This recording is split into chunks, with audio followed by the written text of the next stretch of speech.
Alors d'abord, la ville va mieux, 20 ans après. Les touristes qui sont nombreux chaque année à s'y rendre s'en rendent compte. Ceux qui étaient là en février dernier, par exemple, pour le Super Bowl, le plus gros événement sportif du pays, un match de football américain qui s'est joué au Superdome, justement là où s'étaient réfugiés 30 000 habitants dans des conditions sanitaires pires chaque jour en 2005, mais à 15 minutes de voiture du stade, dans le quartier de Lower Ninth Ward, quartier largement afro-américain. Les traces de Katrina sont toujours là. Il n'y a quasiment pas de magasin d'alimentation dans le quartier. Il y avait 14 000 habitants avant Katrina, 98% noirs. Ils sont moins de 6 000 aujourd'hui.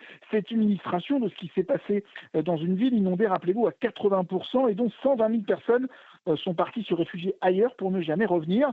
La Nouvelle-Orléans est toujours en majorité noire, mais on est passé de 2 tiers en 2000 à un peu plus de 50% aujourd'hui. Et lors de la catastrophe, les autorités locales, les autorités de l'État de Louisiane et les autorités fédérales avaient été critiquées pour ne pas en avoir fait assez, au point de se demander si l'aide aurait été mieux distribuée, si les victimes avaient été blanches. Il y a eu ce moment devenu célèbre du rappeur Kanye West, lâchant en direct à la télévision: George Bush n'aime pas les Noirs. Et puis cette photo du président américain survolant la région, l'œil au hublot, dégageant une impression de distance avec la catastrophe qui se jouait 10 000 pieds plus bas. 20 ans après, Loïc, les leçons ont-elles été tirées de cette catastrophe, en particulier pour la FEMA, l'Agence fédérale d'aide aux victimes? Elle est tout particulièrement ciblée aujourd'hui par Donald Trump. Oui, c'est vrai qu'elle est très critiquée par le président américain qui veut s'en débarrasser pour donner la main aux États dans la gestion des catastrophes qui les affectent. C'est ce qui s'est passé en 2005.